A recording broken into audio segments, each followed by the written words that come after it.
Bonjour, bonsoir, fidèles téléspectateurs de la télévision rwandaise. Bienvenue dans l'émission La Passion. Aujourd'hui, dans notre émission, on sera avec un invité. Il est acteur, producteur, bref, il est dans le monde du cinéma. En plus de cela, il fait de l'art thérapeutique. Mais comme d'habitude dans notre émission, on se pose la question de savoir, y a-t-il vraiment de la passion dans ce qu'ils font? C'est ce que nous allons découvrir tout de suite.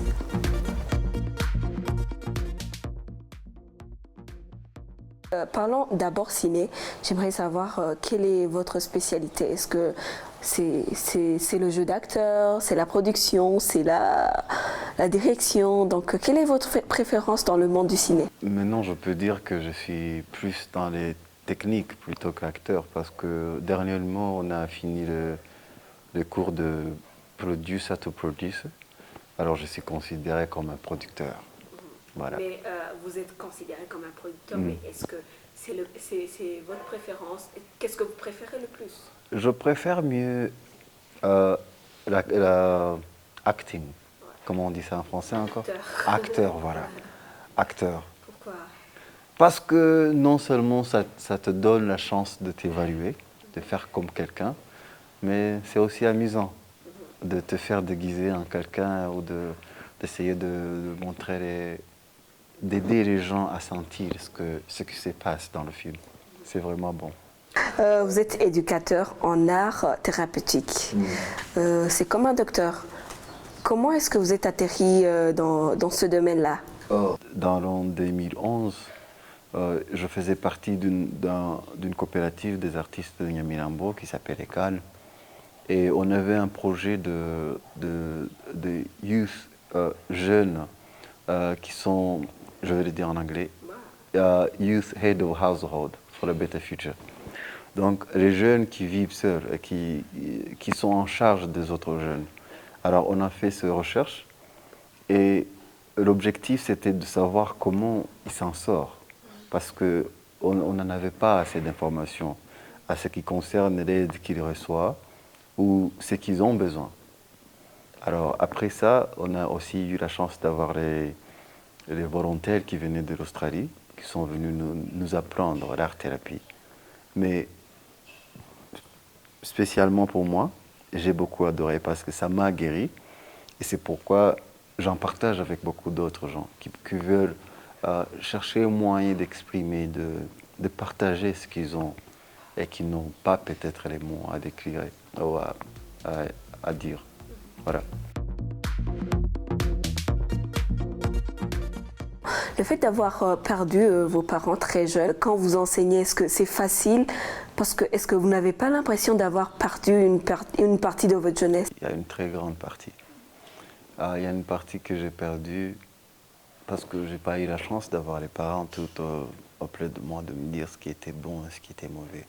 Alors j'ai dû faire des trucs qui étaient mauvais et je m'en rendais compte après avoir fait ça.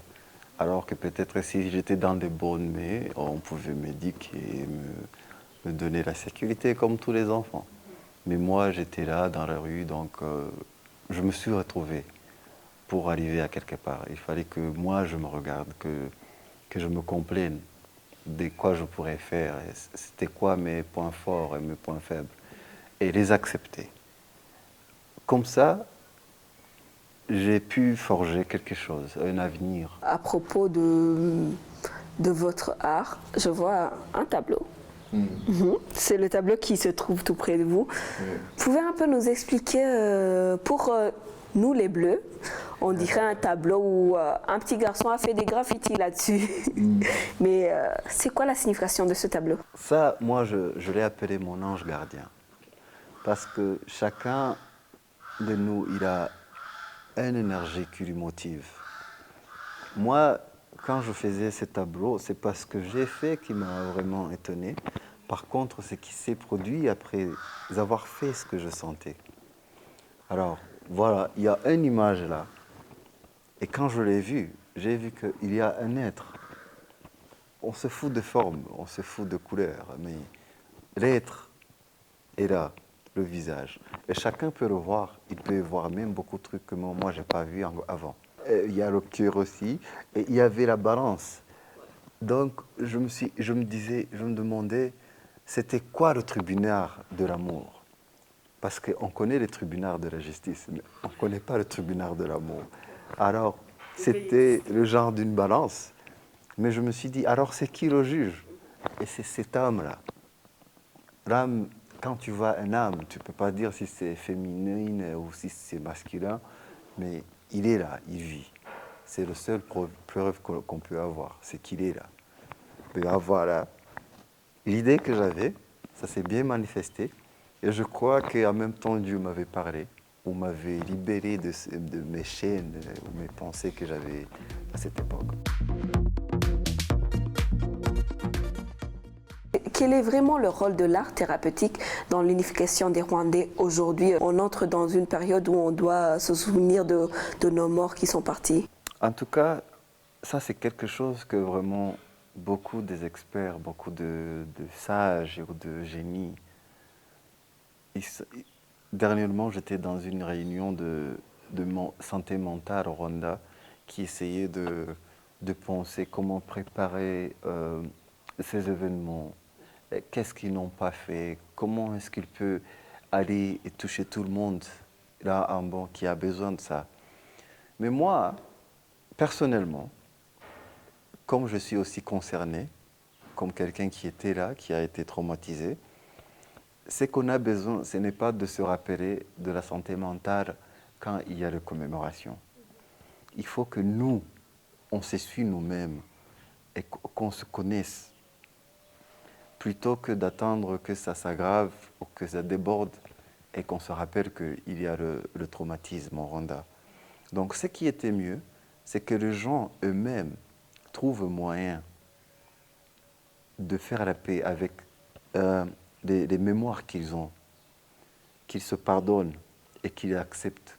Comme ça, ils peuvent savoir s'ils veulent aller de l'avant ou s'ils veulent rester dans le passé. Et malheureusement, le passé, on ne le change pas. Mais ça nous détruit. Parce que si tu vis dans le passé, tu vas rester là-bas. Et ce qui est maintenant et ce qui sera demain, tu ne seras pas partie de ça. Parce que pour faire partie de ça, il faut que tu vives. Ouais. Au lendemain de la commémoration, est-ce que vous pensez que l'art thérapeutique est vraiment le meilleur outil pour briser cette sorte d'abnégation qui se trouve entre les Rwandais? Je suis vraiment désolé, mais moi je crois beaucoup en ça. Parce que, comme je te l'ai déjà dit, ça m'a guéri. Ce qui est très fort dans l'art, il y a ces situations, ces circonstances que tout le monde peut être dedans. Mais les réactions émotionnelles, ça sera différent. Ce qui va déterminer, peut-être, comme on dit, qui est plus fort et qui est le faible. Mais dans ce cas, dans le cas de santé mentale, personne n'est épargné. Que tu sois fort, que tu sois grand, que tu sois jeune, tu peux être attrapé parce que tu n'as pas le vaccin. Il n'y a pas de vaccin de traumatisme. Alors, moi, ce que j'adore beaucoup dans l'art-thérapie, c'est qu'on n'a pas besoin de parler de mots. Si, par exemple, tu veux parler de ta colère, il faut que tu sois encore dans la colère, que tu le sentes vraiment pour pouvoir la décrire. Comme je te parlais de l'art-thérapie et le trauma, moi, après avoir vécu le génocide, l'image que j'avais, ce n'était pas de ça. Il y a un autre tableau qui est là. C'est les tueries, donc c'est la peur. Je ne voyais qu'il n'y avait rien qui allait.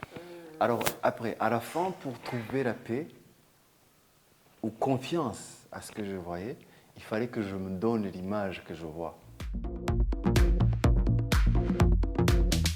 Voilà, on est à la fin de notre émission. Merci chers téléspectateurs de nous avoir suivis nombreux. Restez avec nous. À la prochaine dans un nouveau numéro de La Passion sur la télévision rwandaise.